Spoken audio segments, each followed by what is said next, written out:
আগামী ১২ ফেব্রুয়ারি ২০২৬ ত্রয়োদশ জাতীয় সংসদ নির্বাচন ও গণভোটকে কেন্দ্র করে বাংলাদেশে নির্বাচন পরিচালনা ও নিরাপত্তার সর্বোচ্চ প্রস্তুতি নেওয়া হচ্ছে।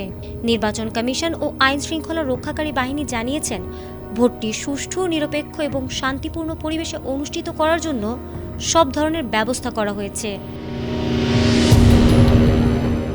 Dhaka metropolitan police commissioner CM Sajjad Ali বলেন, রাজধানীর প্রায় ২১৩১টি কেন্দ্র ভোট গ্রহণের জন্য সাজানো হয়েছে এবং ঝুঁকিপূর্ণ হিসেবে ৩৭টি কেন্দ্র চিহ্নিত করা হয়েছে।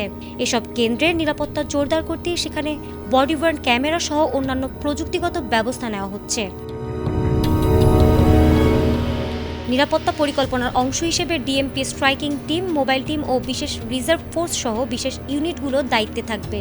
বোমা নিষ্ক্রিয়করণ ইউনিট, সোয়াট, কুকুরদল, K9 ও ক্রাইম সিন ভ্যান সহ বিভিন্ন ইউনিট আপাতত সতর্ক অবস্থানে রয়েছে।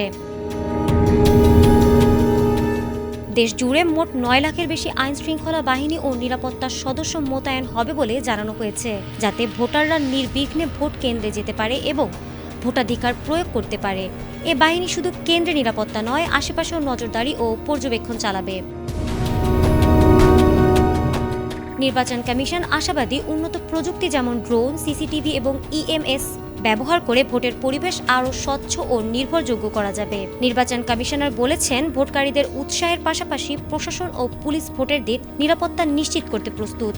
পুলিশ নেতৃত্ব দিচ্ছে যে এই নির্বাচন ধারাবাহিকভাবে সুষ্ঠু ও নিরাপদ হবে এবং ভোটাররা ভয়বিহীনভাবে দেশের ভবিষ্যৎ ভোট দিতে পারবে। এটাই তাদের মূল লক্ষ্য। ফারহানা হক, এটিএন বাংলা।